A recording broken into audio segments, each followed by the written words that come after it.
ওরে আমি পিডামু। ওরে আমি কইছি যে বন্ধু আমার একটা ভালো মোবাইল দিবি, ওই আমারে ভালো মোবাইল দেওয়ার কথা কই আমারে নষ্ট মোবাইল দিছে। অর্থে কালকে একটা মোবাইল নিছিলাম, সেই মোবাইল আমি চার্জার রেখা গেছি, মুত্তায়া দেখি মোবাইল সাদা হয়ে গেছে গা। হেয়ার পর আমি ওর ফোন দিতেছি, আমার ফোন ধরে না। ওরে পাইলে পিডায় ওর আমি ঠেঙ্গে ভেঙে গেলাম, দেখছো সরে? চল ওরে খুঁজে বের করবি। চল।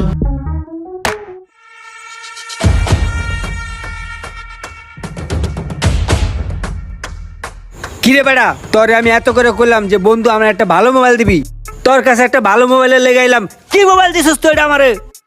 তোর এই মোবাইল আমি বাসায় নিয়া খালি চার্জে দিয়া বাথরুমে গেছি মুততে, আয়া দেখি মোবাইল সাদা হয়ে রয়েছে। এত চেষ্টা করলাম কোনোভাবেই মোবাইলের পাওয়ার কিছু আইতাছে না। এই আপন মনে করে কি তোর কাছে আমার ভুল হয়ে গেছে গা? তুই এটা কোনো কাম করছস? ওই ইমরান কিছু কস না করে। ভাইয়া মোবাইলটা রাখ।